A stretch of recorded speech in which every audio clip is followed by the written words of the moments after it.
Fala moçada, tamo aí mais uma vez, mais uma gravação deste generoso e maravilhoso podcast, o Prof Play, que veio para ficar.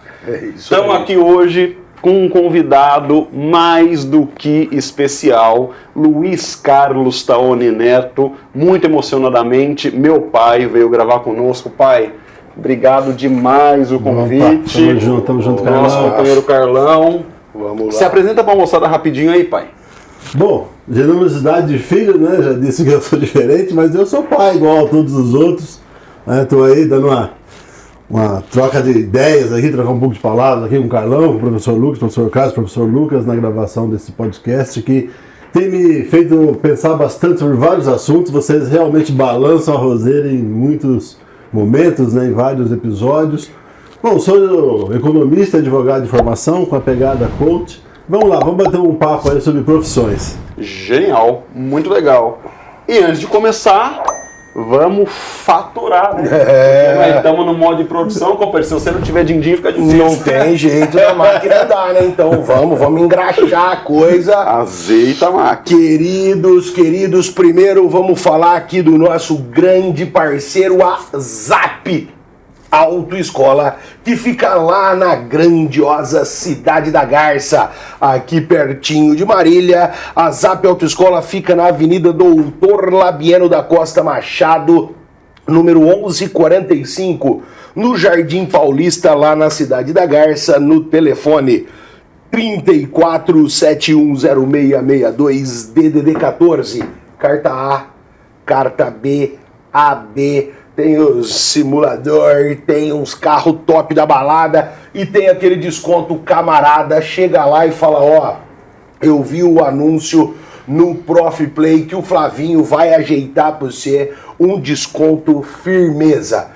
E se você agora, pandemia acabando, galera vacinando, glória a Deus, a coisa voltando a funcionar. Se você for fazer um evento, aniversário, casamento, for fazer, sei lá, funeral de sogra, chama o nosso amigo aqui da Ômega Audiovisual, que ele também vai fazer um serviço firmeza para você. E agora ele está aqui com os estúdios para podcast. Então, se você quer também produzir, lançar a sua ideia, chega aí, cola, tamo junto. E se quiser colocar a tua marca aqui, vem com nós e vamos trocar ideia. Tamo aberto para beleza? Negócio. É nóis que heróis.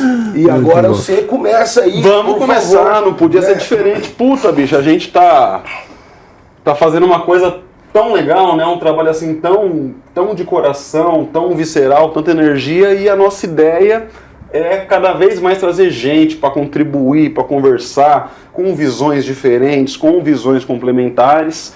E aí hoje inaugurando uma espécie de bate-papo que pra gente é muito especial, que é a gente da nossa família, né? Trazer meu pai para mim aqui é uma satisfação incrível, é inenarrável, é emocionante. E aí eu preciso apresentar meu pai. Em evento acadêmico, nego começa a ler o currículo do caboclo, que o currículo do meu pai é grande, hein? Moço do céu, se for ler as graduação, as pós-graduação, as viagens, a empresa, Nossa Senhora da Aparecida, não vai dar uma hora. Mas eu acho que essas coisas são muito importantes, mas muitas vezes não falam da essência da pessoa, da coisa mais importante e tal. Eu acho que meu pai tem duas características que são centrais, são determinantes de personalidade. A primeira é que meu pai é um cara muito generoso. E, Carlão, meu pai já tirou cada caboclo do buraco, moço. E não foi um, não foi dois, foi muita gente. Pensa o cara que tá arranhando a unha do capeta, já comendo barbante da linguiça e propõe, faz curso, anima, estimula, dá ferramenta, e de repente a pessoa tá ganhando 20 pau por mês. Olha que benção. Porque assim, ensina como é que pesca o peixe, dá a vara, mostra qual que é o anzol, qual que é a linha que tem que usar, é pacote completo. Eu já vi meu pai nesse exercício de generosidade tirar muita gente do buraco, mas muita gente mesmo. Infelizmente, como disse a filósofa Jojo Todinho, contemporânea, para você ajudar alguém, A pessoa tem que querer ser ajudada. E não é todas as pessoas do mundo que querem ser ajudadas. Às vezes nem entende, né? É desconcertante falar isso, mas é verdade. Às vezes acontece de você estar na maior boa intenção do planeta e a pessoa não quer. Ou não enxerga que quer, sei lá. Então essa é uma habilidade, uma generosidade extrema, que o livro não ensina. E tem uma outra habilidade que meu pai tem, que é o MacGyver brasileiro. É o cara mais versátil, mais plural que eu conheço. Veja, vou te dar um exemplo. Quando a gente se mudou para o interior de São Paulo, numa chácara grande, bonita, tinha um pé de jamelão, que é uma fruta, parece uma azeitoninha preta assim, que amarra a boca.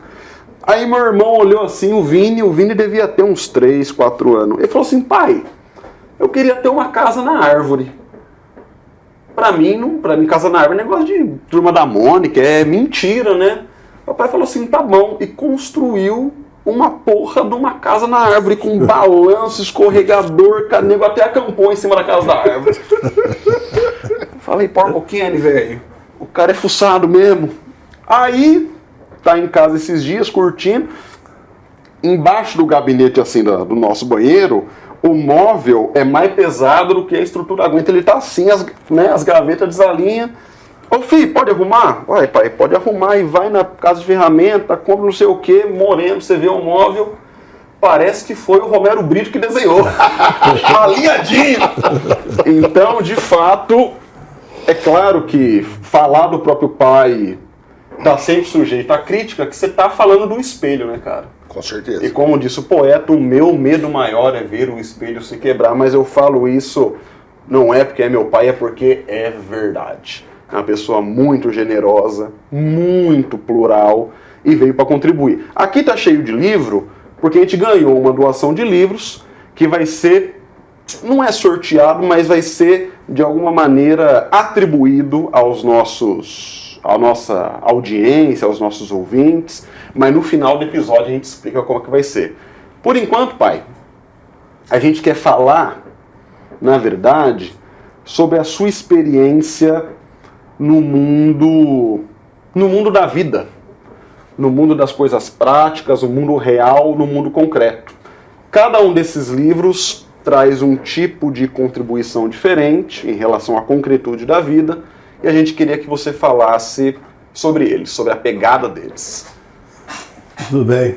Sabe, Carlão, ainda bem que vocês optaram por uma camiseta preta e um óculos escuros, porque eu tô cheio de lágrimas no olho.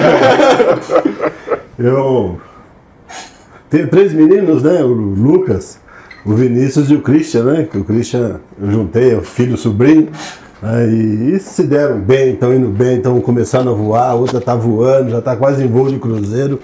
E isso daí não tem coisa que deixa o pai mais orgulhoso, você sabe, você também tem a menina. Né? E eu vejo quando você está com ela ali, te vejo no Instagram e tal, você está ali o paizão, que se passar um mosquito você corta as asas. Com certeza, é por aí. Então é isso daí. E aí vocês me dão essa oportunidade que é maravilhosa. E o Lucas puxou uma partezinha do assunto aí, que é a coisa mais interessante que tem, e que está intimamente ligado com essa questão de profissões, que é a versatilidade que a pessoa pode ter. Né? E é lógico que existem universidades maravilhosas, existem cursos técnicos muito bons, existem cursos preparatórios sensacionais, mas existe vida profissional fora do circuito acadêmico também. E não estou falando isso em depreciação de nenhum curso acadêmico, nenhuma carreira acadêmica, muito pelo contrário. Elas são extremamente desejadas e também muito almejadas, né? As pessoas sonham com isso, né? Sonham nessas carreiras. Mas nós sabemos, por experiência de vida, desde quando o Lucas fala aqui que você era do tempo que o capeta era criança, eu sou do tempo que ele era um embrião ainda. Eu nasci no meio da confusão, Carlão. Nasci em 64, já estou aí na proa de 60 anos, portanto, né? 57, você está mais para 60 do que para 50, obviamente. Né? E o que você vai juntando de experiências durante a vida é mais ou menos igual a caixa preta de avião, que na verdade é laranja. E o pessoal chama ela de caixa preta porque ela guarda tudo, mas ela é laranja para ser encontrada depois que está tudo desbugaiado, tudo desbagaçado. E isso é uma situação que, como coach, né? Coach, só para dar um pequeno spitzinho, coach é aquele camarada que deve procurar provocar no outro entendimento. O coach é diferente do mentor que vai lá treinar, que vai lá ensinar, que vai lá dizer para o cara como fazer as coisas. O coach, ele pergunta para que a pessoa procure as suas próprias respostas, né? E nesse sentido, a vida vai trazendo experiências e ela vai te dando condições de ajudar, auxiliar, indicar um caminho para quem precisa de uma profissão. E uma profissão nada mais é do que a forma que a pessoa vai se sustentar, vai trazer o seu sustento para as pessoas que estão à sua volta, né? Eu já fiz um pouco de tudo, Carlão, já fiz um pouco de tudo. Aqui nesse livro, que é um pequeno compêndio, tem 25 histórias aqui do dia que eu nasci, que essa me contaram, eu não saberia de memória, mas me contaram e foi um fato interessante, porque aqui eu identifiquei meu primeiro herói, que é meu pai. De quem eu tomei meu nome, o nome de professor Taone, depois o Lucão tomou de mim, mas entreguei com prazer. Que é isso de fazer um pouco de cada coisa. Entendeu? Isso de fazer um pouco de cada coisa, vai chegar um momento que a pessoa que vai fazendo um pouco de cada coisa é quem come qualquer coisa e está sempre mastigando, é assim que dizem? Exato. Vai dar aquele estalo e você vai se achar no seu lugar. Eu outro dia estava vendo um podcast seu, estava vendo um post seu no Instagram e eu falei, é isso. Você publicou assim, a sala de aula é o meu lugar, é aqui que eu me sinto bem, é aqui que eu estou em casa. É isso, na hora que você fala assim, é isso que eu vou fazer, eu arrisco a dizer para vocês, para nossa audiência aqui, que você não vai mais trabalhar. Você vai entrar num processo de aprendizado contínuo e vai levar a vida numa situação melhor. Não estou falando financeiramente, que nem sempre as duas coisas estão tão relacionadas, mas quando consideramos que a profissão, a atividade profissional vai tomar 1/3 ou mais do tempo todo da sua vida, não só do número de anos, mas o tempo todo, né? De cada ano da sua vida, é altamente recomendável que você esteja fazendo algo que você gosta. Não importa exatamente o que é, desde que lícito, obviamente, ninguém está aqui para defender nenhuma besteira, mas quando você está fazendo algo que você gosta, certamente o tempo passa numa situação melhor e você, com a satisfação, você se torna um profissional melhor e você arranca muito o uau da galeria. O uau é assim, uau, o cara fez isso e ficou bem feito. Eu acho que esse é o princípio da conversa, Lucão e Carlão. Isso é muito, muito legal. Eu fico contente pra caramba de participar ativamente primeiro desse momento, né, porque é um momento sempre interessante quando a gente consegue destacar os nossos, né? Quando a gente consegue trazer aquilo de onde a gente vem, que é sempre, eu entendo que quando você sabe de onde você vem, você sabe tudo da sua vida. E pensando e partindo aí desse princípio, eu queria, você falou de profissões, de carreira, mas eu entendo que isso é uma coisa que acontece na vida das pessoas. Acho que quando a gente direciona a pessoa para uma profissão, a chance de dar errado é muito grande. Acho que isso é uma coisa que a pessoa tem que ela descobrir nesse processo. E na apresentação você falou de economia, de direito. Como que esse mundo acadêmico, como que esse mundo formal, porque o mundo da economia é um mundo extremamente formal. E é muito tênue a diferença entre ser contador, né? O cara que mexe com um número pura e simplesmente, e entender a mentalidade humana que está por trás daquilo. Eu adoro economia, adoro, sou aficionado por economia, acho um negócio muito legal. Só que é extremamente acadêmico e intelectualizado. Como que isso chegou na tua vida? Como que você se descobriu? Você olhou e falou assim, eu não vou pra enxada, eu vou pro livro. Né? Muito boa pergunta. Talvez se eu tivesse visto aquele episódio que você conta aqui, cortar goiabeira, talvez tivesse sido ali. Mas como eu sou o mais velho dos três hoje, eu vou te dizer, rapaz, que isso foi uma situação das mais interessantes da minha vida. Você, não sei se vocês estudaram num colégio técnico ou algo parecido lá atrás, ou se conheceram era uma forma que tinha, né? Hoje o ensino médio, há um bom tempo você tinha isso como colégio técnico, né? Ou escola técnica. E como tal, eu fiz tecnologia e administração de empresas no colégio, né? E eu tive um professor que o cara era diferenciado. E o cara era o quê? O cara era economista. E a matéria era economia e mercado. Que é princípios básicos da economia lá no, hoje, ensino médio, naquele tempo, colégio. E quando o cara começou a explicar que tudo que você pode fazer parte de princípios que é os recursos humanos, as pessoas, a mão de obra, a inteligência, o desenvolvimento dos recursos materiais que estão aí para serem transformados, hoje em dia reciclados e também economizados, e do capital, olha, e aí ele deu uma aula que foi um negócio sensacional. Se você tirar qualquer desses 3 elementos, o resto fica estéril. Você pode encher essa sala de dinheiro, ficamos lá fora 6 meses. Quando voltarmos aqui, se não aconteceu nada, não tem nada para alimentar, para vestir, para beber. Né? E isso aconteceu não só uma vez, quando eu fui para a economia, como aconteceu também quando eu fui para o direito. Porque foram professores que me despertaram a inteligência, porque o cara dava aulas magistrais. E eu pego esse seu gancho aí para dizer o seguinte: o que nós, professores, líderes, chefes, pais, familiares, ou seja, aquelas pessoas que estão em volta de alguém que vai buscar uma profissão, o que essas pessoas devem ou o que essas pessoas podem fazer? E vou te dizer, Carlão, que começa por um não. Começa por um não fazer, que é não obstruir, não censurar o que a pessoa quer ou não quer fazer. Eu tive essa experiência também dentro de casa. O irmão do Lucas, mais novo, o Vinícius, ele chegou um dia e falou: pai, eu vou ser tatuador. E todo mundo em casa vem, eu, Lucas, a Maria Elisa, minha esposa, a gente vem da linha acadêmica. E aí seu filho fala: pai, eu vou ser tatuador. Você faz o quê, Carlão? Você bloqueia? Você fala: não, isso não é para você, ou você apoia.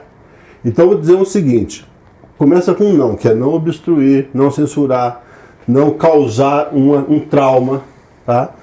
E depois sim, depois vem os sims, né? Que é o apoiar, o incentivar, o mostrar o caminho que você acha que pode ser o melhor. Não obrigatoriamente o caminho reto, mas o que você tem por verdade, porque você não tem verdades.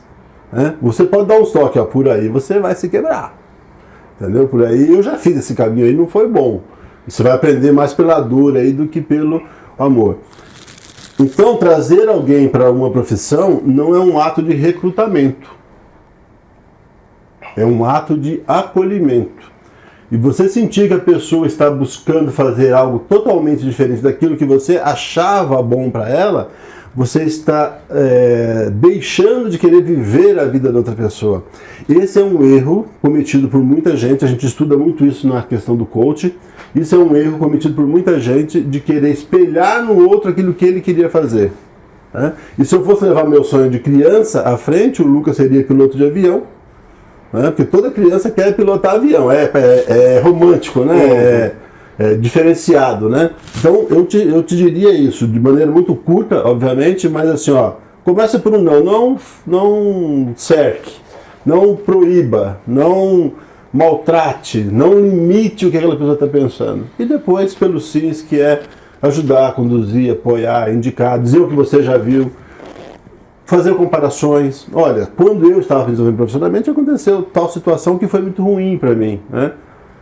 Aceitei uma posição que não era boa, ou tive que trabalhar mais horas do que deveria, ou não conseguia me colocar e fui fazer algo totalmente fora daquilo que era o meu entendimento, né? E você vai criando pequenos espaços assim para a pessoa ir enxergando as coisas. Eu acho que esse é o caminho mais adequado. Vejam só, você pode escolher a sua profissão por um teste vocacional. Você vai lá, faz o teste vocacional, vamos falar, você dá para isso, isso, aquilo, outro, tá certo? Se você entrar aí no Google, você dá um Google aí, eu sou de gêmeos, profissões para gêmeos, vai aparecer um monte de profissão para gêmeos. Eu te pergunto, escolher uma profissão pelo signo parece uma coisa razoável? A mim não. Então veja que você pode começar totalmente equivocado, né? Uma maneira não científica, uma maneira não exatamente humana de escrever. Nada contra o horóscopo, cada um segue a sua praia aí, segue o seu ritmo da remada, né? Mas quando eu penso que é algo que vai envolver a pessoa pelo resto da vida, muitas vezes, né? Você pode trocar de profissão ao longo da vida, obviamente, mas muitas vezes vai viver muito tempo naquilo, muitos anos naquilo. É bom saber se você está se dando bem ali. Porque alguém escreveu, eu não vou saber se está aqui o autor, eu não sou muito bom desse tipo de memorização. Eu sou advogado que não lembro o nome de uma lei, o número de uma lei. E quando eu preciso, vou lá no código, está lá o número, eu deixo a cachola para outras coisas. Mas alguém disse o seguinte, Carlos e Lucas: é importante o homem gostar do lugar onde ele está. Homem, aqui, objetivo, né? Espécie, né? Mas também é importante o lugar gostar do homem. E aí essa conjunção de coisas vai fazer com que você não trabalhe todo dia, e sim que você viva, conviva, distribua, crie, aprenda todo dia. É verdade. Na maioria dos meus dias, não são todos, mas na maioria dos dias o trabalho não é um pesar. O trabalho para mim é um prazer. Às vezes é mais difícil acordar, é mais difícil dormir, mas uma vez que eu entro na sala de aula, a coisa flui numa intensidade tal que eu falo, puta, que pena, já acabou. Na maioria das vezes isso acontece. Eu, por uma combinação de sorte, acaso, apoio, teimosia, achei meu lugar na sala de aula. Mas, guinando a conversa para outro canto, vou contar uma história para você, que você já conhece. Tirava-se muita fotografia e revelava-se as fotografias, né? Sim. Que é inclusive um hábito que eu achava muito bom, muito saudável para a memória, que se perdeu com a digitalização. E aí, bicho, em casa, vou dar um chute bobo, até, sei lá, 2000, 2001, essa década tá fotografada e revelada da casa dos meus pais. E tem muita foto de quando eu ainda era filho único, aconteceu até 99, não é isso? Vinda de 99, né? E aí tem uma foto minha, bicho, que é minha mãe digitando um negócio, uma impressora cuspindo fogo pelo ladrão, assim, com muito papel, e eu brincando nos papéis, assim, um piseiro a cena. Aí eu vi essa foto, deu criança assim, de fralda, assim, de gugu dadá. Aí eu perguntei, que foto é essa aqui? Não, isso daqui foi quando a mãe digitou o primeiro livro do pai, que a mãe tinha curso de datilografia já, né? Eu não sei se você escreveu à mão o primeiro livro. Eu escrevi muita coisa à mão. Entre uma atividade e outra, Então, aqueles busão lotados em São Paulo. O primeiro livro nasceu a ferro e fogo, né? Que se chama Meio Econômico, Introdução à Economia, se eu não me engano. Isso. E aí, nessa situação, eu descobri que nasceu um livro que estava dedicado a mim. E a outras pessoas também. E isso gerou uma conexão muito forte de mim com o livro. Com os livros em geral. Inclusive, eu tenho mais livros do que a minha capacidade de leitura permite. Muito embora, enfim, eu acho que eu vou conseguir ler todos que eu tenho. Rapaz, passou muitos anos. Isso aconteceu em 2014 ou 2015. Meu pai tinha um iPad. E aí eu precisava de fazer um trabalho, ler um arquivo, eu não lembro o que era. Ele me emprestou, bicho. E aí, na hora que eu abri o iPad, tinha um livro nascendo, no rascunho, e eu não sabia que era esse livro aqui, que começou a ser escrito no iPad, parte em papel, não sei o quê. E eu, com uma curiosidade da gota, fiz uma coisa que você não pode fazer, né? Que é ler um verso antes do poeta autorizar.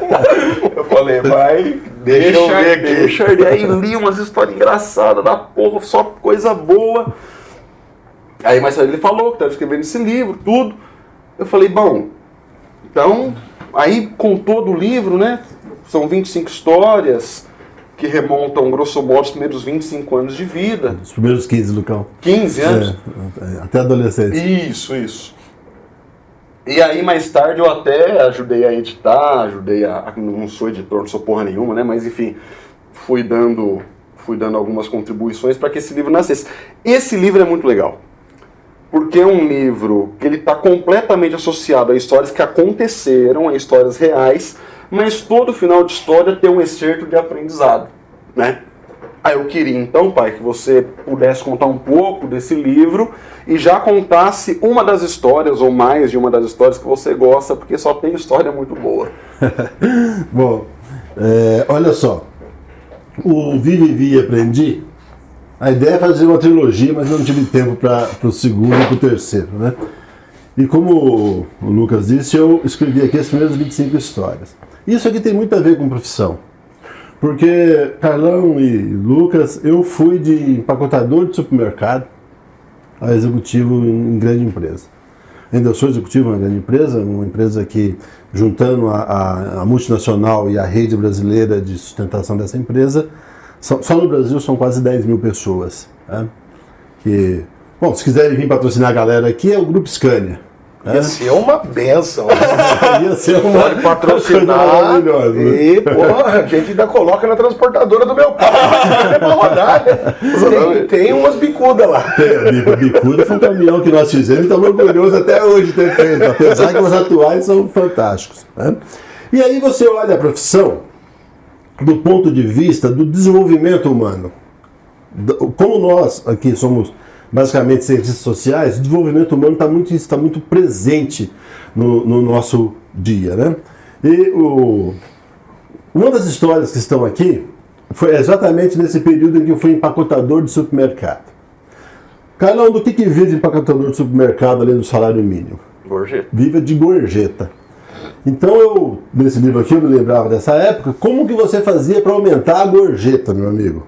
E só existe um jeito de você aumentar a gorjeta, seja qual for a sua profissão de serviço, que é você prestar um serviço excepcional. Naquele tempo, 1900 Guaraná com rolha, o supermercado não tinha sacolinha como hoje, eram sacos de papel, tá certo? E você quer saber uma coisa que dona de casa odeia, detesta, quer morrer de catapora? É você colocar os produtos dela de higiene e limpeza junto com os alimentos. E naquele tempo as embalagens não eram tão apropriadas como hoje. Estou falando de 40 anos atrás, um pouco mais. 43, 44, até 45 anos atrás. Então o que a gente fazia? Pegava aquele pacote, que a princípio era um saco de papel, e deixava ele quadradinho. E colocava tudo que era de higiene e limpeza lá, depois tal. E se uma mulher naquela época estivesse comprando um absorvente e você deixasse ele exposto, você não ia ganhar caixinha nenhuma, meu amigo. Então, para aquele produto, a gente colocava uma embalagenzinha à parte e já colocava ali no cantinho.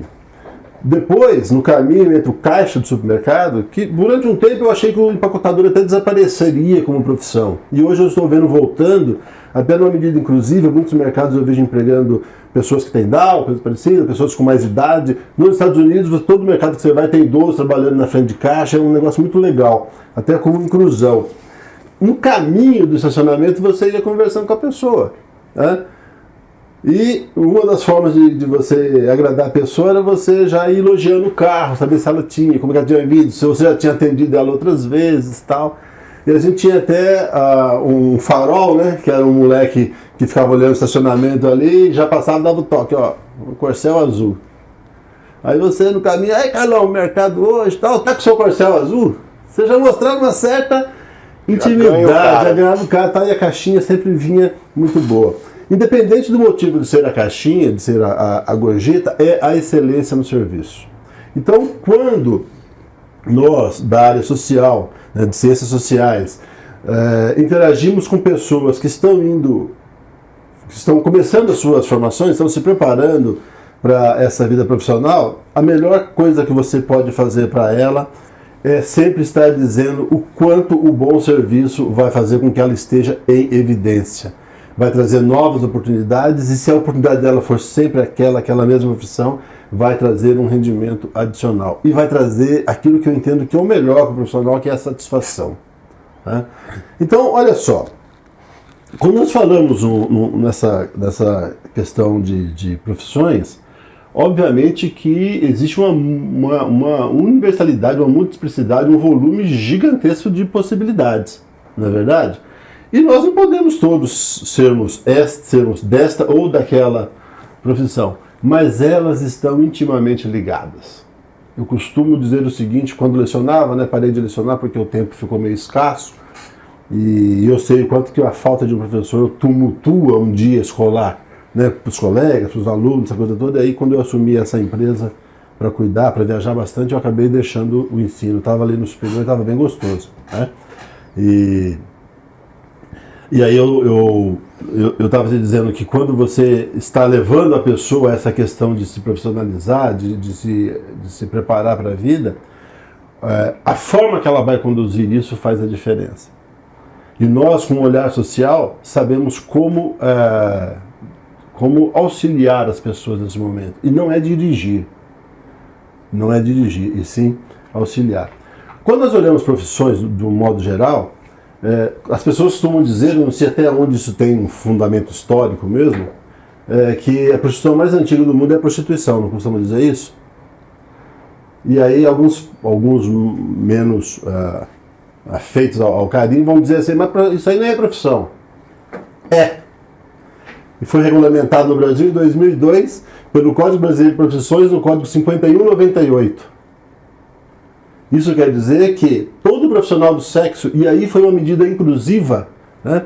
Todo profissional do sexo, seja de homem, seja de mulher, seja de mexer, seja garoto de programa, seja prostituta, qualquer título que queiram revestir, pode inclusive contribuir para o INSS e ter seus direitos garantidos. Tá certo? Diferente de alguém achar que pode explorar isso como profissão. Porque o rufianismo, ou o cafetão, continua sendo crime, artigo 230 do Código Penal. Tá certo? Mas essa é aquilo, eu só chamei isso para dizer assim, o quanto que uma profissão pode ser antiga e o quanto que ela pode demorar para ser reconhecida. Reconhecida pelo Estado, que é um ato formal. Quanto mais pela sociedade, que é um ato de aceitação. Tá? Agora, eu vou falar da mais nova que eu conheço. Eu conheço uma profissão novíssima, nasceu agora, chama DPO, Data Protection Officer. É o chefe de proteção de dados do escritório. Essa profissão, ela nasce em função da LGPD, Lei 13.709 de 2018, que é a lei que vem após o marco legal da internet, para dizer o que as pessoas podem fazer com seus dados, com meus dados, com dados de toda a universidade de pessoas, com toda a sociedade. Né? E aí tem um profissional que é o responsável por isso dentro das empresas, regulamentado por lei, que é o DPO, tá certo? E que hoje é uma das profissões melhor remuneradas na bagaça. Não precisa ser advogado, pode ser engenheiro, pode ser administrador, pode ser contador, pode ser economista, mas precisa fazer as especializações para seguir o que está lá na norma. Vejam, falei de uma profissão antiguíssima, sendo reconhecida pelo Estado agora. Estou falando de 2002, sim. Portanto, na linha da história, isso são os últimos segundos da história. Né? E de uma que acabou de nascer, que é o DPO. Já nasce com força de lei, já nasce em decorrência da lei. Então, vejam vocês que quando eu estava escrevendo aí em 2015 esse livro, e quando eu escrevi o primeiro lá nos anos 90, o Meio Econômico, grande parte das profissões que hoje estão aqui não existiam. E quer saber? Grande parte das profissões que existirão daqui a 10 anos ainda não existe, sequer foram pensadas, porque elas vêm na esteira das novas comunicações, da nova possibilidade de dados e das novas demandas das pessoas. Eu sou o dinossauro dos motoboys, Carlão. Eu fui motoboy do Comindi, um banco que sequer existe mais. E você era motoboy em São Paulo naquela época, devia ter eu e mais uns 8.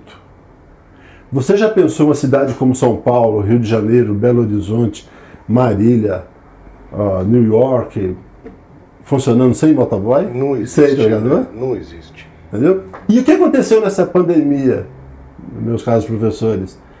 Quanta gente ficou sem um emprego formal e o delivery está salvando a pele do cara? Então, isso está intimamente ligado a essa questão da profissão. Você pode ser um profissional por uma coisa de longuíssimo prazo, mas você pode ser profissional também em uma determinada oportunidade para livrar o leitinho das crianças. Partindo disso que você falou, poxa, isso faz a cabeça da gente ferver, né? Ainda mais a gente que lida com preparar pessoas para ingressar no mercado de trabalho. Então vem realmente muita coisa na cabeça.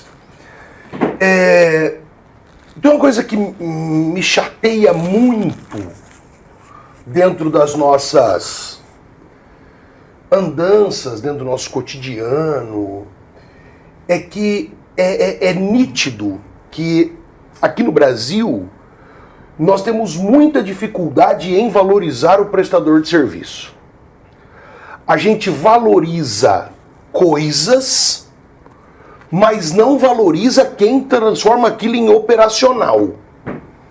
Né? De que me vale este celular se ele não funcionar? Se não tiver sistema. Certo? Se não tiver um camarada que fica lá, ó, isso aqui, na hora que você apertar essa, vai acontecer tal coisa. Tem que ter um camarada ali. E a gente costuma não valorizar. É verdade. A gente paga caro pra cacete da tinta pra passar na parede e quer pagar uma cerveja quente pro pintor. E reclama se ficar mal feito, né? Aí essa pandemia, ela evidenciou o entregador, evidenciou o trabalho cada vez mais intenso aí do pessoal do motorista de aplicativo. Home office. O home office. E, poxa, a gente que dá aula, você deu aula há muitos anos, sabe que se você não tiver outra atividade, as pessoas perguntam se você não trabalha. É verdade. Né? Você só dá aula ou trabalha também? Porque durante muito tempo eu entendi que isso era a desvalorização do professor enquanto profissional. E eu percebo que não. É do trabalho. É a desvalorização da prestação de serviço. Certa vez eu encontrei um camarada que a esposa dele é médica. E ele falava assim, o trampinho dela é moleza. Ela vai lá, fica lá, se não tem paciente, ela dá uma dormidinha no plantão. É mole. Mole pro gato. Porra, bicho! A ralação que você tem pra conseguir chegar num negócio daquele é extremamente desvalorizado. Você não acha que no Brasil a dificuldade que a gente tem de colocar na cabeça das pessoas a importância das novas profissões, de dar liberdade e tudo mais, está vinculada a essa ideia de que o serviço não vale nada? Talvez até por a gente ter vindo de uma sociedade de escravo, né? Onde quem prestava o serviço não valia nada. Exatamente. Eu penso que você tem muita razão nessa sua ponderação e mais ainda nessa sua preocupação. Porque eu senti aí, assim, até pelo tom da sua fala, uma preocupação em valorizar quem presta serviço. Eu vou usar o seu gancho aí da médica, que faz só um plantãozinho, depois de anos de estudo, não sei o quê. E assim, e a responsabilidade é plantãozinho chegar um cara com um tiro no peito. Exatamente. Então, veja só, a responsabilidade agregada, né? No direito isso acontece muito também. De vez em quando alguém chega para mim e fala assim, eu vou entrar com um processo contra fulano de tal, você só não assina para mim? Eu já estou com tudo pronto, eu vou lá nos pequenas causas, né? Ou no juizado especial. Pequenas causas foi como nasceu o nome lá atrás, né? Uhum. Hoje a gente chama de juizado especial. Eu já estou com tudo pronto, você só não assina para mim? Eu falo, eu só assino para você, mas eu vou rever a peça e custa tantos reais. Mas é só uma assinatura, sim, mas para ter o direito de fazer essa assinatura e escrever vai lá ali e faz embaixo. o curso, pô. Escrever ali embaixo. Faz 5 aninhos mais a prova da ordem. Mole. Né? Para você ter um carimbinho escrito seu nome, ou ABSP, ou Minas Gerais, ou Paraná, embaixo com um certo número, né? E aí, Carlos, é muito interessante, porque fora, e você quando você faz assim, o brasileiro tem essa mania, o Brasil tem essa mania, e é uma das poucas vezes que eu concordo com essa colocação de no Brasil é assim. Porque fora realmente é diferente. Você pede para um americano, você está lá nos Estados Unidos, você pede para um americano uma tradução de uma página, ele traduz para você e fala, é tanto. Eu prestei um serviço. Eu estava nos Estados Unidos, certa vez aí, e um pedinte chegou para mim e pediu um dinheiro. E meu inglês é muito ruim, eu não entendi de pronto. Mesmo porque ele não estava assim, um mendigo brasileiro, que você sabe, tem um cachorro caindo no supermercado de sacola. Mendigo nos Estados Unidos fala inglês direto, os caras são diferentes. Aqui as crianças falam. Os adultos falando inglês. Ele perguntou, ele me pediu um dinheiro, eu não entendi, eu fiz um sinal para ele e saí andando. Não por desrespeito a ele, mas que eu estava cuidando da minha vida. Carlão, ele veio atrás, ele veio me acompanhando e eu parei, né, para dar atenção ao que ele estava dizendo, e ele me questionou assim, olha, eu te fiz uma proposta de negócio, que era você me dar um dinheiro, você precisa responder se sim ou não. Yes ou no. My business. É um negócio dele. Então, assim, as pessoas têm a prestação de serviço nas sociedades que estão um pouco à frente aí no desenvolvimento, como um trabalho a ser remunerado, como um negócio. E aqui nós temos muito do quebra o galho. Você não quebra o galho e faz isso para mim? Eu posso até quebrar o seu galho e fazer isso para você de boa vontade, mas não profissionalmente. Porque profissionalmente eu preciso valorizar o que você faz. Num podcast anterior aí, o Lucas falou do dia que eu fiquei com a roda presa aqui na estrada, e eu tinha a chave de roda do meu carro, que eu estava usando, ele levou a chave de roda do carro dele, mais a do carro que ficou na garagem, acho que da esposa, chegou lá, das 3 chaves de roda, nenhuma servia no parafuso da carretinha. Aí chamamos lá a assistência técnica, o camarada veio com a chave em cruz, aquela que tem 3 tipos de boca, 2 segundos ele resolveu o problema. Eu humildemente perguntei para ele, caixinha é bem-vinda? Ele falou, não posso nem pensar em receber que vão me punir. Me chateou. Me facilitou a vida para eu seguir viagem, mas chateou, porque eu queria reconhecer o trabalho que ele fez. Era um domingo, um feriado à tarde, uma coisa assim, o cara tá lá trabalhando, prestando serviço. Né? Eu não sou muito de pedir desconto, sabe? Tem gente que acha que pedir desconto até o fim, até esfolar o outro, eu não gosto muito de pedir desconto em mercadoria. Em serviço eu não peço. Ou eu posso fazer, ou eu não posso fazer. Eu entendo que eu estou menosprezando a pessoa que vai me prestar um serviço, que vai melhorar a minha vida de alguma forma, e eu querer reduzir aquele valor dela. Valor que eu não sei para o que ela precisa. Mas se ela está trabalhando, é porque ela precisa. Então eu vejo que você tem bastante razão nisso sim, Carlos. E vejo também que tem uma questão de condução dos assuntos, viu, Carlos? E isso daí está muito ligado à questão do coach mesmo, né? Nesse segundo livro aqui, que é o Coach, Desenvolvendo Pessoas, Acelerando o Processo, Acelerando Resultados, eu sou um coautor. São 38 coaches que escrevem esse livro e a minha contribuição ela é até bem pequena, bem singela aqui, quando eu falo sobre coach informal no ambiente corporativo. O que é isso? O coach, a princípio, você teria que ter um contrato com a outra pessoa. Você vai ser meu coach, eu vou ser o seu coach. O seu objetivo é qual? O meu objetivo é estar dando aula no ensino superior daqui a 5 anos. E eu vou começar a fazer pergunta para você até que daqui a 5 anos você possa estar lá no superior. Você já está no doutorado? Não, não estou no doutorado. Então você quer chegar no superior? Como? Qual que é o seu plano? Qual que é o plano B? Tal. Mas a maioria da condução das profissões que eu vejo, Carlos, ainda é pela chefia por autoridade. Alguém escreveu no seu cartão que você é chefe, que você é supervisor, que você é presidente, que você é vice-presidente, que você é gerente de alguma coisa e você acha que você pode mandar em tudo. Digo uma coisa para quem está fazendo isso, procure rapidamente um jeito de mudar, porque você está numa linha finita e o finzinho dela está bem ali. Que esse negócio de mandar está perdendo muito espaço. Aqui, quando eu falo no coach informal, é porque eu não estou tratando com as outras pessoas um contrato de coach. Mas eu estou usando o coach, as técnicas do coach, para promover naquela pessoa a vontade de fazer as coisas. E eu uso isso em casa, com a Cibele, que ajuda a gente lá, ajuda a Maria Elisa na organização da casa, né? Por exemplo, se é um dia que eu estou lá em casa no home office e eu não posso que ela ligue o aspirador de pó, eu não vou mandar ela não ligar o aspirador de pó, né? Eu vou dizer para ela o seguinte, Cibele, das 11 ao meio-dia e das 15 às 16 eu vou estar em audiência pelo videochamada. E aí aquele barulhão. Você quer usar o aspirador agora ou você quer usar depois das 16? O que a Cibele sente, meu amigo Carlos? Ela sente que ela está tendo escolha de melhor horário para ela usar aquilo. E eu estou, de certa forma, conduzindo o melhor serviço para ela. Você chega no escritório de advocacia e fala assim, eu preciso desse parecer para amanhã. Meu amigo, dificilmente vai ter o parecer amanhã. Mas se você chegar no escritório de advocacia e disser assim, olha, esse trabalho é tão importante que se eu puder tê-lo amanhã, mudou. Eu preciso de uma aula nova de história do Egito para hoje. Você pode até fazer, porque você está ali, você precisa, não sei o que e tal. Mas se esse coordenador chegasse para você e falasse assim, olha, será que a gente consegue ainda hoje uma aula de história do Egito? Nem que seja um sobrevoo.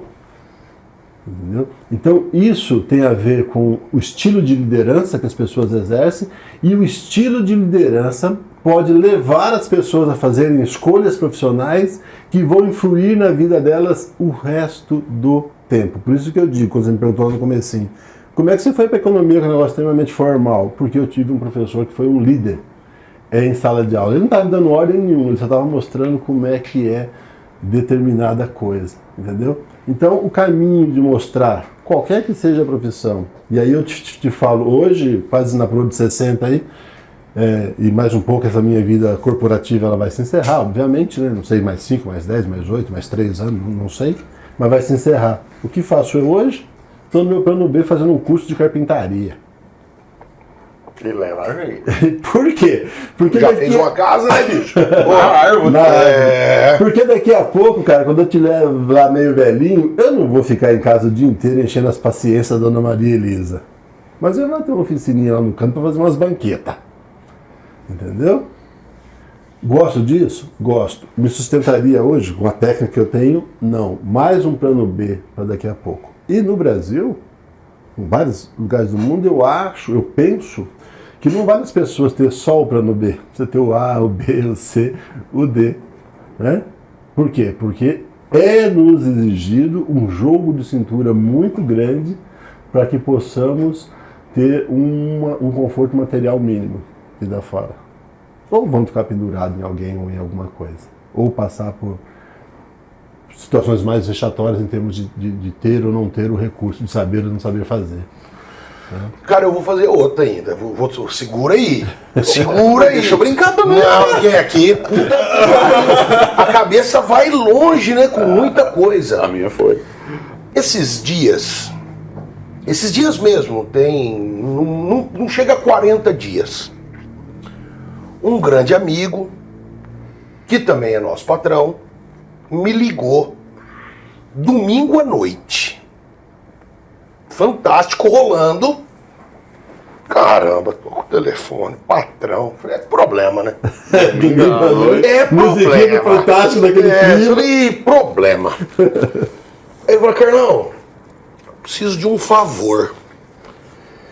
Eu vou ter uma reunião com os coordenadores das escolas e eu preciso que você fale com eles sobre lucro. Falei, beleza. Quanto tempo? Uns 10 minutos, 15 minutos. Falei, beleza, que horas? Amanhã, 10 da manhã. Falei, tá bom. Desliguei o telefone e falei, puta que pariu, e agora? Porque uma coisa é eu chegar numa turma de ensino médio, onde aquele conteúdo vai cair no vestibular, então ele querendo ou não, ele vai ter que se ligar naquilo. Então já tenho um motivo. Outra coisa, eu chegar para um bando de gente madura, com as suas profissões consolidadas, e tentar explicar para ele que esse microfone é preto. Porque se ele trabalha, ele entende a ideia de lucro. Eu falei, puta que pariu, e agora? Onde eu amarrei meu jumento, né? E a cabeça vai. Até que eu tive a ideia de falar com eles sobre a mudança de mentalidade no sistema capitalista para chegar no lucro. Porque todo mundo sabe o que é o lucro. Agora, as formas de chegar nele vieram mudando. Aí eu expliquei um pouco a transição de mentalidade do Fordismo para o Toyotismo, do Toyotismo para o Volvismo, que para quem estiver assistindo a gente são formas de organização de produção. Né? O Fordismo mais burocrático e hierarquizado, o Toyotismo mais adepto à questão da tecnologia e da mão de obra mais versátil, e o Volvismo, a ideia do Toyotismo elevadíssima, né? Onde a participação intelectual de todos é importante para o desenvolvimento. E aquilo ficou batendo muito na minha cabeça, nessa coisa da mentalidade. Será que hoje, queria uma visão sua como alguém que acompanhou de vivência isso muito mais do que eu. Hoje, a grande dificuldade que os nossos gestores, de uma forma geral, têm, e as famílias, por conseguinte, é tudo uma coisa só, não está nessa mentalidade de entender que a hierarquia não manda mais nada. De que às vezes o rapaz que está ali na portaria, ele pode ter uma jogada fodida e mudar o jogo todo? Olha só, Carlão, isso que você está falando é a crista da onda, meu amigo. Você sabe que Ford, ele comprava parafusos para a fábrica de automóveis dele e ele exigia do fornecedor de parafuso que as caixas fossem de madeira, que a madeira tivesse uma certa bitola e que fossem todas iguaizinhas. Por quê? Porque a madeira virava assoalho do T, do A, dos modelos que Ford fazia. Aí você citou o Toyota, né? E o Toyota muito na linha, uma linha de produção já muito mais pegada na tecnologia e na forma mais cooperativa das pessoas fazerem as coisas. E aí você chega no Volvo, que hoje está basicamente dentro de todas as indústrias automobilísticas, e também eletroeletrônica e tal, e isso daí é caminho da roça pra gente, que dentro das fábricas você tem células onde os operários se reúnem todos os dias para ver o que não deu certo ontem, que a gente precisa fazer diferente amanhã. E na indústria que eu trabalho, todos os anos, nós temos uma competição global chamada Top Team, que é voltada para os nossos mecânicos, nossos técnicos de campo. E a gente forma equipes no mundo inteiro, lá no Rio Grande do Sul, na Bahia, Salvador, Estocolmo, na Suécia, na França, em tudo quanto é lugar. E aí a gente propõe um caminhão lá, um veículo, um motor, simula um defeito e a equipe que melhor resolver aquilo vai ser a campeã, o top team mundial, segundo, terceiro, e isso é um reconhecimento para o profissional e também para a empresa que tem aquele profissional no seu quadro. E por que nós fizemos isso? Nós fizemos isso porque nós entendemos que a solução de campo, que é lá quem está vivendo a dificuldade naquele momento, sabe a melhor alternativa. Quem sabe a melhor alternativa para arrumar uma mesa que ficou pensa na montagem não é o engenheiro da fábrica de móveis, e sim o montador que está aqui montando esse móvel que a Ômega hoje usa para dar uma força para a gente aqui na produção. Esse ano, com a questão da pandemia, nós não pudemos fazer, porque é presencial esse evento. O cara vai lá no caminhão, no motor, no ônibus mexer. O que foi feito na nossa organização, Carlão? Nós fizemos o Top Team Challenger, que é o desafio Top Team. E nós montaram as mesmas equipes mundo afora, só que ao invés de vir solucionar alguma coisa, eles mandaram ideias de como solucionar coisas. Isso é a cocriação. E a cocriação está na base do coach, que é cocriar, criar em conjunto. E ninguém sabe a solução melhor da coisa que está acontecendo do que quem está perto daquela situação. Quantas soluções vocês não entendem que pode ter surgido nos hospitais, com falta de máscara, com falta daquilo, com respirador que não deu. Nós transformamos uma das nossas linhas de montagem em revisora de aparelho respirador. Nós não tínhamos um único técnico que sabia como consertar um aparelho de respiração, mas nós tínhamos dezenas que sabem fazer radiador, filtro, sistema de captação de combustível. Os caras foram lá e fizeram o negócio. Então, voltando na minha fala anterior, que é aquela liderança, que não é a liderança mandar pela autoridade, e sim pelo exemplo, ou pelo desafio, ou pela busca de que a pessoa outra também tem inteligência. Muitas vezes, mais do que quem está no cargo de liderança, porque é chefe, porque empreendeu, ou porque está mais tempo na cadeira. Então, isso que você está dizendo é a crista da onda. E até na contracapa do livro Meio Econômico, está escrito lá algo que um autor, até onde eu saiba, desconhecido, que o homem pisava o chão. E aí ele inventou o sapato, provavelmente para a gata, né? Para a gata lá, né? E depois começou a não ficar aquele couro tão confortável no pé, ele inventou uma meia. Não é isso? E outro dia não, uns anos atrás, a minha esposa pediu que eu comprasse uma sapatilha meia para ela. Eu fui descobrir que diabo era isso, porque eu não conhecia. É uma meinha para você colocar por cima da meia de mulher, né? Para que o sapato não desfie a meia que ela vai usar numa festa. Então vejam só, o homem pisava no chão, passou a pisar o sapato, passou a pisar a meia, e agora já tem a anti-meia, ou a para-meia, ou a pré-meia. Eu não sei o que é isso, né? Quem é mais velho como nós sabe, fralda descartável é uma coisa recente. Fralda descartável para menino e para menina, para diurno e para noturno, para criança que está gatinhando, para criança que começa a andar, com elástico, sem elástico, com fita adesiva, sem fita adesiva, com desenho do urso puff e o que mais. Ou seja, as pessoas desenvolvem as suas necessidades e depois o produto vem atrás. Princípio de marketing antigo. atualmente. Eu desenvolvo uma necessidade, depois alguém vem com um produto atrás. Não adianta, ou ainda adianta nos rincões, mas não vai adiantar em pouco tempo, querer mandar nas pessoas a chicote. Querer simplesmente mandar, querer desprestigiar quem faz o serviço. Isso como liderança e como forma de convívio vai estar na base daqui a pouquinho. Demora um pouco porque a sociedade se modifica um pouco lentamente. Alguns eventos, como uma grande pandemia, como uma guerra mundial, tal, vocês são historiadores, vocês sabem, acelera as mudanças. Mas o pensamento lógico e a humanização faz a mudança mais lenta, mas mais consistente, ao meu ver, modestamente falando. Sim. Muito legal. Posso brincar? Vai, garoto. Cara, eu lembro que em 2009, quando eu fiz pela primeira vez um curso de sociologia, o primeiro texto do curso era O Ócio Criativo, Domenico De Masi, um sociólogo italiano que nós três conhecemos. Aí Você me presenteou com um livro, eu passei a conhecer a partir daí. Eu li e falei, rapaz, mais gente conhece esse negócio. Aí eu li o livro do cara, a ideia do cara é basicamente dizer o seguinte: à medida que as civilizações embutirem mais tecnologia do métier do cotidiano, só restarão para os seres humanos as atividades que são intelectivas, que são criativas, que são, grosso modo, 100% humanas. Eu li aquele negócio, falei, não é possível que esse cara está falando a verdade. E aí você começa a observar.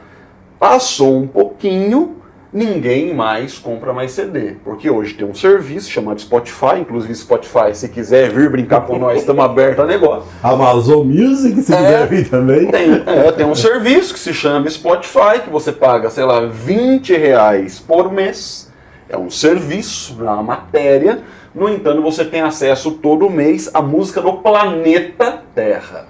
Ou seja, aquele profissional que vendia mídia, seja ela mídia original ou mídia falsificada, que tinha muito no Brasil, gente que trabalhava com isso da maneira que podia, para se defender, deixou de existir. Hoje é muito raro você achar alguém que vende mídia. São serviços que estão de fato acabando, a não ser para quem trabalha com colecionismo, com, sei lá, aquela mídia de olho especial, isso ainda existe, mas é um mercado que praticamente desapareceu. Locadora de filme. Não tem mais, porque hoje tem streaming. Então, se você quer assistir o Titanic, você não vai lá na locadora, aluga aquele cassete duplo, rebobina a fita, não. Você assina um streaming que custa tanto por mês. Então, por causa disso, a nossa economia ela está sendo muito terciarizada. De tal maneira que o setor mais importante hoje é o setor de serviço, o setor de transporte, o setor de construção. Ou seja, aqueles que, em sua maioria, são humanos. Se bem que hoje já tem carro que faz baliza sozinho. Muito bem. No meio dessa confusão toda, muita profissão desapareceu, muita profissão surgiu. Por exemplo, havia um profissional que era um cara especialista em te atender para um tipo de demanda de turismo viagem. Ah, eu quero um hotel, eu quero que tenha ar-condicionado, quero que tenha quadra de tênis, quero que tenha sol batendo na janela à tarde. O cara, ele tinha uma espécie de dado, né, de base, de consulta, ele te, ó, esse, o preço são tal. Agora, hoje, um site te faz isso. Você coloca os filtros que você quer, dá ok, o site dá uma relação, ou seja, uma profissão a menos. E assim foi acontecendo em vários setores. No meio dessa confusão, apareceu o coaching. Meu pai foi fazer os cursos de coaching, umas aulas meio alucinantes, 14 horas de aula de madrugada. Eu ficava vendo aquilo e falei assim, caralho, mas que negócio doido, né? Como que é esse coaching? Aí você vai atrás de se informar, aí você descobre, falando muito grosso modo, porque não é minha área, que é um tipo de profissional que tem como escopo gerar estímulo em outra pessoa. No mais das vezes, a pessoa que procura um coaching é uma pessoa que está meio com dificuldade de nortear a bússola dela. Ela procura alguém para despertar nela coisas que ela já tem, no entanto não está conseguindo externalizar. E eu acho que o coaching, eu acho mesmo, não estou fazendo piada não, Eu acho que é uma puta numa profissão. Por quê? Porque eu já vi, dá muito resultado. Mas eu tenho certas críticas ao coach, eu vou passar para você, pai. Eu acho que tem muita gente fazendo confusão entre coaching e terapia. Não acho que o coaching seja um psicólogo, um psicanalista, um psiquiatra, e eu acho que você está vendo também que estão fazendo essa perversão.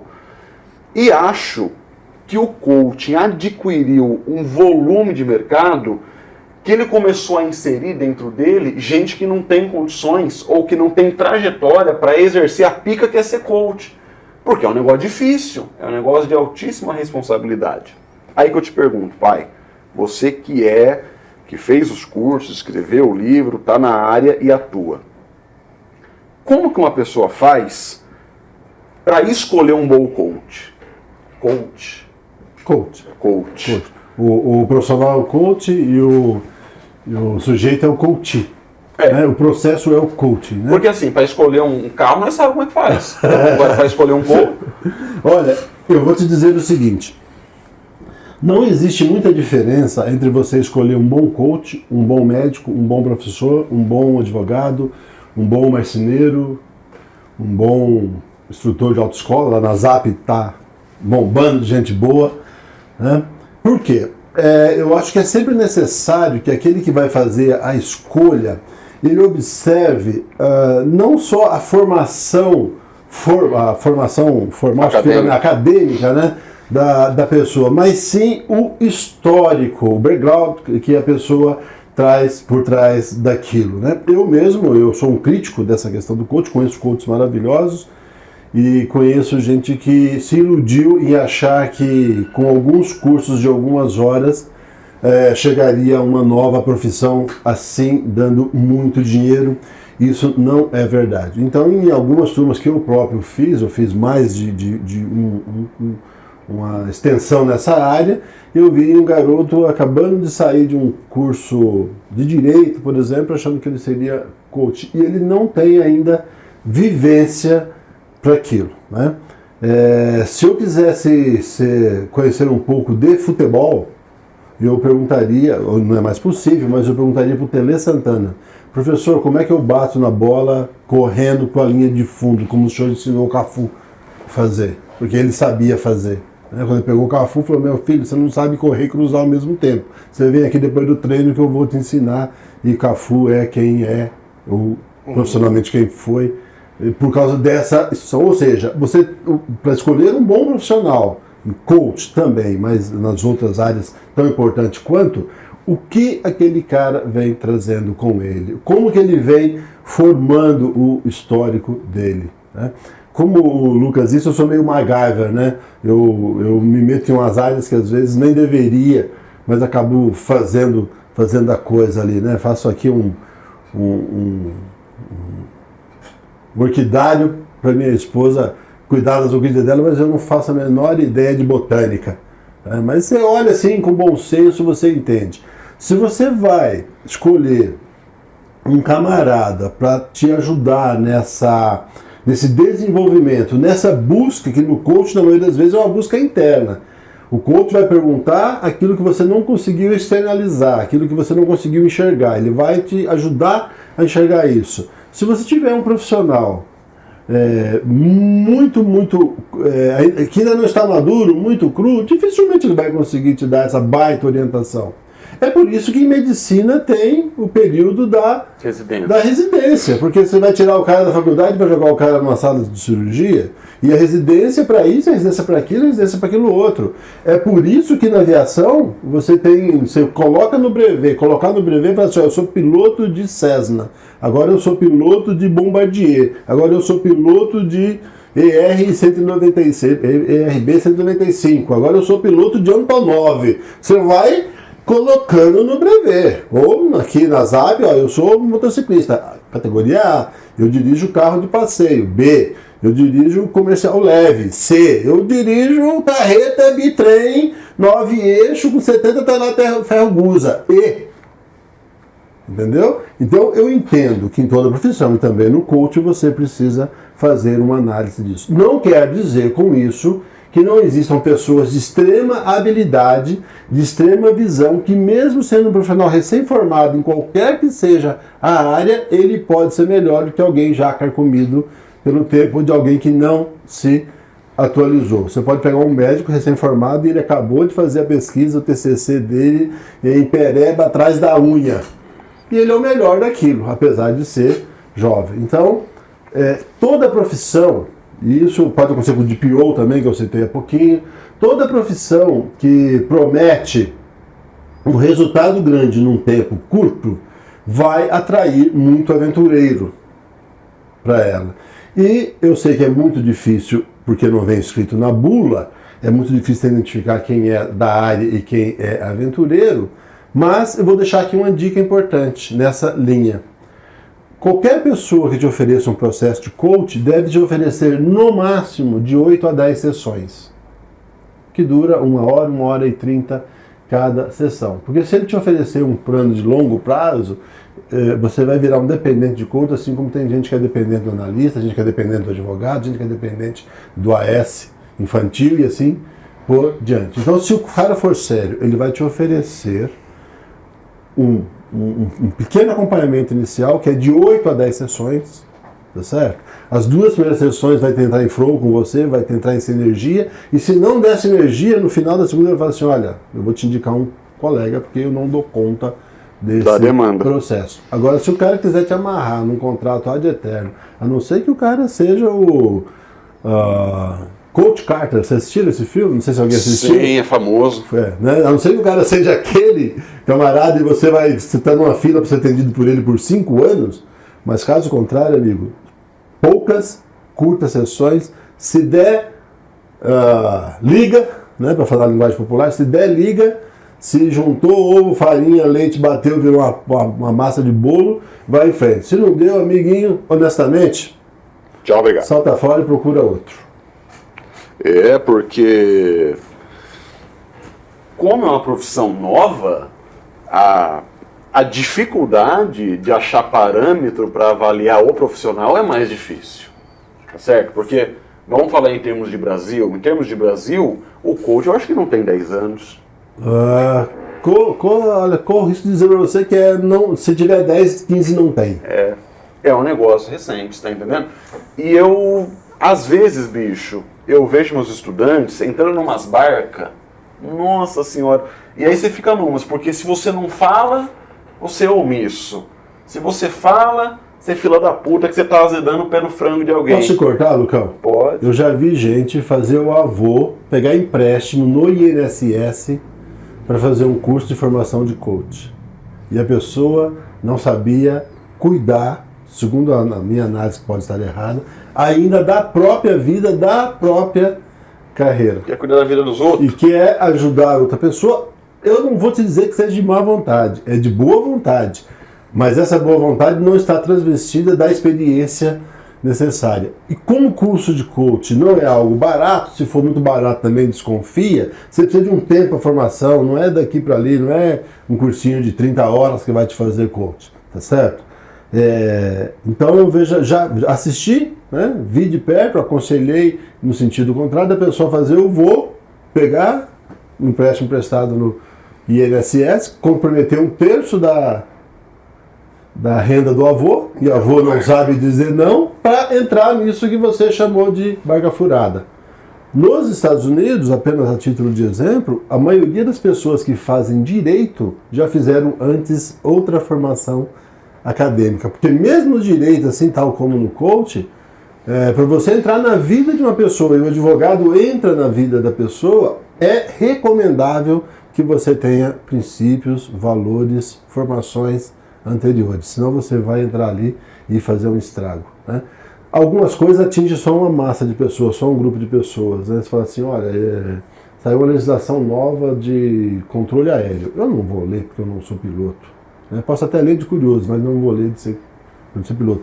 Mas quando falamos de profissões, igual falamos aqui hoje, é para todas as pessoas, né? Inclusive para as pessoas com necessidades especiais, que outro dia o ministro falou que elas atrapalhavam, que é um equívoco de análise ali, mas hoje você vê muitos profissionais com necessidades especiais profissionais fazendo aquilo que a vida lhe permite fazer, com um sorriso no rosto, se garantindo, levando ajuda para casa e vivendo bem em sociedade. A gente tá com a hora estourando, né? Papo bom passa voando, né, cara? Exatamente. Mas eu queria, pra gente começar a encerrar, que você falasse a sua visão, porque eu tenho uma visão muito crítica sobre essa demanda do coaching. Há algum tempo, isso deve ter uns 8 anos, me encheram o saco para ir fazer um curso num hotel aqui. Paguei caro pra cacete, tipo, um salário mínimo pra eu ir lá 2 manhãs num final de semana. Porque eu não ia dormir no hotel, se fosse dormir lá era mais caro ainda. Puta que pariu. Mas eu acabei cedendo à pressão e fui. Vi muita coisa que eu achei patifaria, assim, sabe? Uns negócios que você vê que pega aquela pessoa que tá toda triste, debilitada, sofrida, e você vai e mete o dedo na ferida da pessoa só pra gerar aquela emoção. Umas coisas que falam, malandro, mas teve uma situação ali que eu odeio acordar cedo. Eu detesto ter que acordar com o despertador. Não me fale bom dia antes do meio-dia. Puta, como é terrível pra mim essa coisa de ter que... E escolhi virar professor. Aí ele fala, fudeu, né? Fudeu. Vai acordar um dia assim. 6h30 toca. E aí lá, nesse evento que eu participei, o cara chegou pra mim e perguntou qual é a coisa que você mais detesta. Eu falei, acordar cedo. Ele falou, porra, você é professor, você se fudeu, né? Aí ele falou, faz o seguinte, todo dia na hora que o seu despertador tocar, ao invés de você reclamar, pensa uma coisa boa. Eu falei, bicho, vai ser mentira. Vai ser mentira. E aí ele falou assim, não tem problema, continua fazendo. Eu vou te ligar daqui 40 dias e você me fala como é que tá. Aquilo mudou a minha vida. Eu continuo não gostando de acordar cedo, mas eu não chego na primeira aula mal-humorado. Eu chegava muito... Bom, você divide manhã comigo do trabalho e sabe disso. Eu não chego mais mal-humorado, não saio mais descontando nas pessoas aquela coisa da manhã. E eu entendi que a ideia de coaching é uma ideia de procurar mecanismos para tirar o melhor das pessoas. Será que o que a gente vê hoje, esse mundo de gente falando pra você, faz 3, 4 IES e tá tudo certo, essa coisa rápida, ela não tá mais vinculada à ideia de gente querendo de alguma forma ganhar dinheiro do que fazer as transformações? Carlão, eu discutia isso com o Lucas no elevador, descendo da casa dele para vir para cá. Muita gente opta por transformar uma profissão que pode ser linda, maravilhosa, e seja ela qual for, num simples meio de acesso à grana. E isso é de uma tristeza, mas é de uma tristeza enorme. Porque quando você transforma uma profissão e outros te seguem, outros e outros e outros, e daqui a pouco você percebe que tem mais gente fazendo aquilo apenas como meio de ganhar dinheiro, você desvaloriza o princípio. E eu aprendi em direito que quando você não sabe qual é a lei, qual é a norma, qual é o estatuto que está definindo alguma coisa, você siga o princípio. O princípio, alguém já escreveu uma norma, deu-lhe um número sobre aquele princípio. Tá certo? Então eu não sei, eu sou um cara distante, por exemplo, da questão penal, no direito penal. Eu não sei mais do que meia dúzia de artigos do Código Penal. Mas se você me perguntar, você acha que é legal eu escravizar uma pessoa? Eu vou dizer que não de princípio, porque no princípio isso não é correto. Quando você pega alguém no coach, né, para responder diretamente a sua pergunta, e essa pessoa transformou isso só no meio de ganhar dinheiro, deixou de ser coach. passou a ser qualquer outra coisa. E quando um profissional consegue fazer com você, ou com que você enxergue de maneira diferente algo que pode ser uma rotina na sua vida, ou algo que pode ser um empecilho para você em algum momento, em coach nós dissemos que a pessoa ressignificou o entendimento daquilo. Então, acordar cedo enquanto professor é um ato de necessidade, tá certo? Então, o que você vai fazer com isso no resto do seu dia é uma decisão, tá? Então, esse profissional com que você consultou, ou nesse ato dentro daquele curso, lhe foi útil, né? Enquanto outras coisas ali você pode não ter achado tão útil. O que aconteceu foi exatamente isso, ressignificou. A coach mais antiga que eu conheci foi a minha avó Mariquinha, mãe do meu pai. Ela falava assim, vem aqui já eu te acerto. Pensa numa coach efetiva, meu amigo. Funciona. Se ressignificava aquela sua vontade de sair correndo pro meio da gabiroba. Entendeu? Por quê? Porque, voltando lá no comecinho da conversa, você pode aprender pelo amor ou pela dor. Como, em geral, as coisas que você precisa já estão dentro de você, você está precisando de alguém que procura uma maneira de despertar isso, e esse ressignificar, que é algo que o coach consegue fazer, ele pode ser muito efetivo. Tá? Separando a questão da grana, mas colocando na frente a questão de auxiliar as pessoas, eu acredito muito nesse processo. Não acredito que ele possa ser desenvolvido por qualquer um, mas acredito que possa ser feito por muita gente. Agora, existem umas certas cartilhas de coach que aí eu diria para vocês ficarem um pouquinho longe, que é tipo assim, conserte seu Fusca em 10 lições. Aí eu vou desenhar o seu mapa mental. Como é que você está na questão religiosa? 7. Como é que você está na questão amorosa? 10. O seu time de futebol? 2. Sua média é 7.8, 8.2, você está legal. Só aumenta aqui a satisfação com o seu time de futebol que você vai ficar bom. Meu amigo, isso não pode funcionar. Porque o seu time de futebol melhorar no campeonato não depende da sua vontade. A não ser que você seja o Neymar Júnior, vai lá, vista a camisa e resolva a bagaça. Agora assim, eu estou enfrentando a dificuldade com acordar cedo. Eu estou enfrentando a dificuldade com um filho mal criado. Eu estou enfrentando a dificuldade com um patrão muquirana. Qual é o seu plano para sair dessa dificuldade? Você já sabe a resposta. Na maioria das vezes você não quer responder para você mesmo porque pode ofender o seu entorno ou pode ofender algum princípio seu. Então você precisa ressignificar. Aí está o princípio do coach. Só pela grana, sinceramente, não vale a pena, como quase nada vale a pena só pela grana. Grana é só uma consequência, meus amigos. É isso aí. Vamos fechar a panela? Fecha a panela. Vocês querem falar do que vamos fazer da... Vamos falar, claro. Bom, agora a gente prometeu que no final a gente ia falar da nossa contribuição nova, não é? Do episódio de hoje. Aí é o seguinte, se você no seu Instagram fizer um stories marcando o ProfPlay, você será presenteado com um volume de um desses livros. São números limitados, é claro. Temos o livro Vivi e Aprendi e temos o livro Coaching Desenvolvendo Pessoas e Acelerando Resultados. Eu já li os dois são muito bons. Vai autografado, que é para te dar trabalho. Tá certo? Junto. Se você for da região de Marília ou da própria Marília, a gente vai te passar o endereço para que você colete o seu exemplar.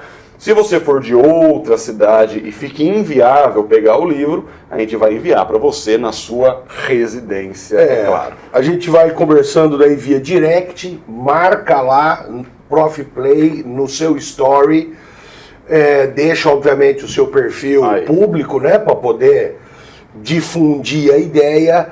E aí eu viajo 1000 quilômetros por semana aí. Então fica relativamente tranquilo dependendo da localidade.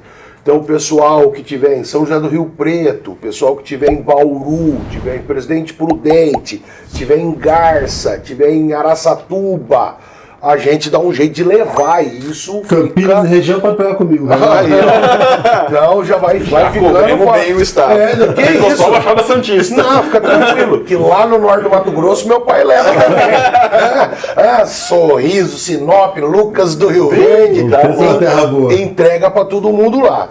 E se por acaso tiver fora desse raio, aí a gente combina o envio aí via correios.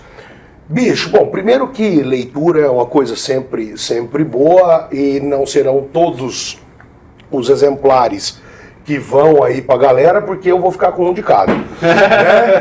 E quero aquele de economia depois. Você tem aí, não tem? Depois você me empresta. Eu tenho todas as edições. Moçada, é isso. Muito obrigado pela sua audiência. Muito obrigado, Carlão. Pai, muito obrigado. Obrigado pela oportunidade. Obrigado. Foi obrigado, mais Carlão. do que especial, mais do que bom. E se eu fosse o C, eu não perdia. 2 Evo legal demais. Tá facinho pra você adquirir. Marca lá no Stories que você vai ser presenteado com um exemplar autografado, papai. Os 50 primeiros aqui, né, Lucão? E os 12 primeiros aqui, né? Só pra gente ter uma... Deste volume aqui, são 50. Deste volume aqui, que é da editora da IBC, Instituto Brasileiro de Coaching, é isso? Exatamente. Esse livro aqui, ele tem vários autores, além do meu pai, organizado pelo Zé Roberto Marques, que é uma liderança da área. E aí você pode ganhá-los. É isto. Beleza, garoto. Muito obrigado, galera. Valeu. Até a próxima. Tchau.